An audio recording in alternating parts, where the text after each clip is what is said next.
Hey folks, this is Rick and welcome back to our channel guys, and I hope everyone is doing great. So actually ఏంటంటే మీకు first చూపించాల్సింది ఒకటి ఉన్నది. 1 second. Did you guys notice this? See, these are my AirPods Pro and these were completely broken now. And you know what, ఇవి విరిగిపోయాయి and దీంతో పాటు and and వీటితో పాటు ఇవి వాటర్లో కూడా పడిపోయాయి అనమాట. యాక్చువల్లీ ఫస్ట్ ఫ్లోర్ నుంచి పడిపోయి విరిగిపోయి అండ్ దెన్ ఇవి ఒక వాటర్లో పడిపోయాయి completely. They got smashed and వీటికి యాపిల్ కేర్ ప్లస్ ఉంది. And now I'm going to the Apple service centre. Let's see process ఎలా ఉంటుంది ఏంటంటే నేను మీకు ఎక్స్ప్లెయిన్ చేస్తాను. అండ్ దీంతోపాటు అసలు ఎలా అసలు ఈ ప్రాసెస్ని ఎలా చేయాలి ఏంటి అనుకుని నేను మీకు ఎక్స్ప్లెయిన్ చేస్తాను వీడియోలో క్లియర్గా. అండ్ ఎలా పెడిపింది అన్నది కూడా నేను క్లియర్గా ఎక్స్ప్లెయిన్ చేస్తాను. సో లేట్ వద్దు, let's see on the bike. ఎండ అయితే ఉన్నది నెక్స్ట్ లెవెల్లో ఉన్నది. ఎండ పిచ్చెక్కిపోతున్నాను సీరియస్లీ, మీరు నమ్మరు. ఇప్పుడు ఈ హుడీ ప్లస్ ఈ గ్లౌజెస్ ఇవన్నీ వేసుకున్నాక లోపల నాకు నేను సెల్ఫ్గా కుక్ అయిపోతున్నాను, అంత ఘోరంగా ఉంది. కానీ ఇవన్నీ వేసుకోకపోతే కలర్ తగ్గిపోద్ది, ట్యాన్ అయిపోతాం. సో తప్పదు. And of course this is for safety also compulsory. Helmet and most of the time helmet compulsory పెట్టుకోండి మీరు కూడా. అండ్ హెల్మెట్తో పాటు at least try to wear shoes and gloves, that's better ఓవరాల్గా. అండ్ మీరు ఇంకా కొంచెం బెటర్ ప్రొటెక్షన్ తీసుకోవాలనుకుంటే జాకెట్ అది వేసుకోండి. Just casual hoodie is also fine సిటీలో.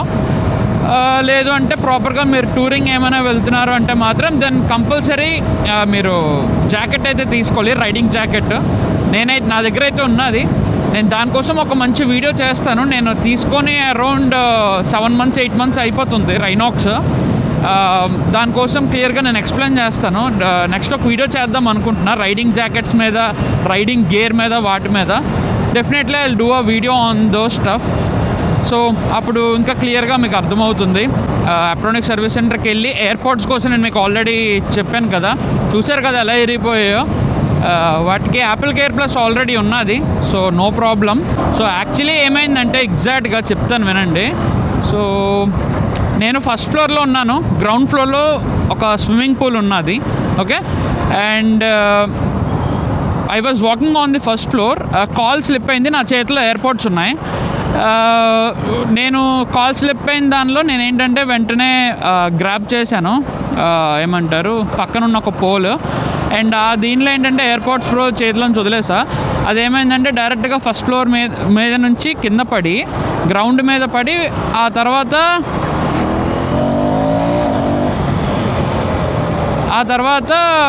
గ్రౌండ్ మీద పడి బౌన్స్ అయ్యి and it went in to the swimming pool. So అది ఎగ్జాక్ట్గా అయితే అయ్యింది.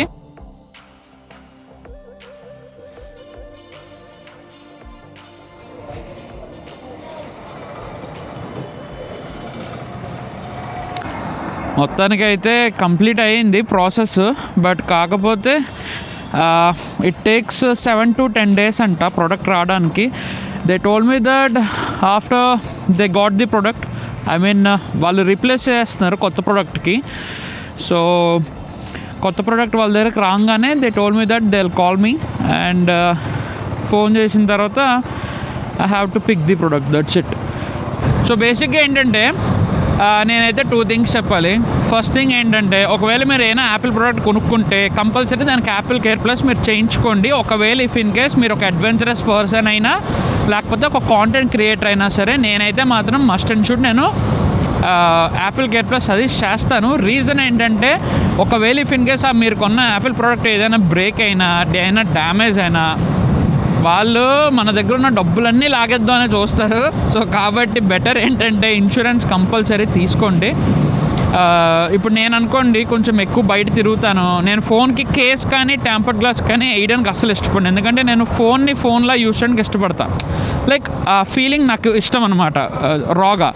సో అందుకని అలానే బేసిక్గా మనకు కొంచెం దోల ఎక్కువ కాబట్టి అటు ఇటు తిరుగుతాం, గెంతుతాం, ఎగురుతాం కాబట్టి.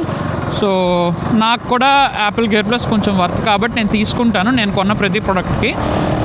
వేరేజ్ మా బ్రదర్ ఎంత జాగ్రత్తగా వాడతాడంటే ఫోను, అంటే నేను జాగ్రత్తగానే వాడతాను, వాడనని చెప్పడం లేదు.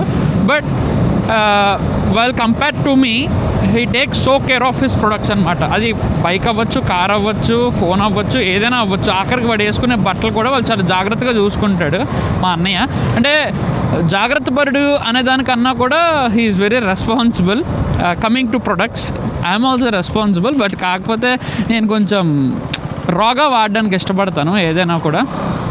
సో మా అన్నయ్య ఏంటంటే, మా అన్నయ్య అసలు ఇప్పటివరకు ఏ యాపిల్ ప్రోడక్ట్కి కేర్ ప్లస్ కొనుక్కోలేదు. మా అన్నయ్య దగ్గర ఏ ఫోన్ పోలేదు కూడా, పడదు కూడా. అట్లీస్ట్ మంచిగా ఒక మంచి కేస్ వేసుకుంటాడు అండ్ మంచి ఒక టెంపర్డ్ గ్లాస్ వేసుకుంటాడు. ఎవ్రీ 2 monthsకి ఒక టెంపర్డ్ గ్లాస్ మారుస్తాడు. అది ఇరిగినా బాగుంటుంది అయినా కూడా మారుస్తాడు. మంచి కేస్ ఒకటి కొనుక్కుంటాడు, అలాగే వాడతాడు ఫోన్. అంతే. మా అన్నయ్యకి అంత ఫోన్ అంటే అంత నాలాగా రఫ్ అండ్ టఫ్ యూసేజ్ ఏమి ఉండదు కాబట్టి సో మా అన్నయ్యకి సరిపోద్ది. సో అలాంటి వాళ్ళు తీసుకోవాల్సిన అవసరం లేదు యాపిల్ కేర్ ప్లస్. సో నాలాగా ఉండే వాళ్ళకి మాత్రం బెటర్ తీసుకోవడం. అండ్ ఇప్పుడు ఏంటంటే యాపిల్ కేర్ ప్లస్ ఒకవేళ మీరు ఏదైనా ప్రొడక్ట్ కొన్నారనుకోండి, ఒకప్పుడు ఏంటంటే ఆ ప్రోడక్ట్ ఏదైతే డ్యామేజ్ అయిందో అది ఒక్కటి తీసుకొని వెళ్తే యాపిల్ కేర్ ప్లస్ ఇన్సూరెన్స్ అనేది క్లెయిమ్ అయిపోతుంది. బట్ ఇప్పుడు అలా కాదనమాట. మీరు ప్రోడక్ట్ ఏదైతే కొన్నారో ఆ ప్రోడక్ట్తో పాటు ఆ ప్రోడక్ట్ బాక్స్ అండ్ అలానే దాని బిల్ కూడా కంపల్సరీ ఉండాలంటే Apple Care plus insurance claim అవ్వాలంటే. నాకు ఇప్పుడే ఈరోజే తెలిసింది. సో నా దగ్గర అయితే బిల్ అవుని నేను ఎప్పుడు ఏం చేస్తాను అంటే ఏ ప్రోడక్ట్ కొన్నా దాని బిల్ ఆ బాక్స్లోనే పెట్టేసి ఆ బాక్స్ అలా పడేస్తాను ఒక పక్కన. అది ఎలాగో ముట్టుకోం కాబట్టి ఎక్కడికి పోదు. సో మీరు కూడా బిల్ ఈసారి క్యారీ చేయండి ఒకవేళ యాపిల్ కేర్ ప్లస్ మీరు క్లెయిమ్ చేసుకుందాం అనుకుంటే. సో అదే అనమాట. అండ్ మన పని అయితే అయిపోయింది. ఒక 7 to 10 days తర్వాత ప్రోడక్ట్ డైరెక్ట్గా రీప్లేస్ అయిపోతుంది అన్నారు యాపిల్ ఎయిర్పోర్ట్స్ ప్రో. సో అది రీప్లేస్ అయిపోయిన తర్వాత అదే ప్రోడక్ట్ వాళ్ళ దగ్గరికి వచ్చిన తర్వాత డైరెక్ట్గా న్యూ వన్ వాళ్ళు నాకు కాంటాక్ట్ చేస్తానన్నారు. అప్పుడు నేను వెళ్ళి జస్ట్ పిక్ చేసుకుంటే సరిపోతుంది. సో ఇదే ప్రాసెస్, అంతకుమించి ఇంకేం లేదు. So that's it for this video guys. మళ్ళీ నెక్స్ట్ వీడియోలో కలుద్దాము. ఎందుకు లాగా ఆపేస్తాను అంటే నా వల్ల కాదు, నేను అర్జెంట్గా ఇంటికి వెళ్ళిపోవాలి. చూసారా ఇక నీడలో ఆపేసాను ఇప్పుడే. ఇప్పుడు ఏం చేస్తానంటే గ్లౌజులు వేసుకొని కెమెరా లోపల పెట్టేసి జంప్ ఇంటికి వెళ్ళిపోతాను. So that's it for this video guys. అంతవరకు జాగ్రత్త, take care and bye. See you in the next one.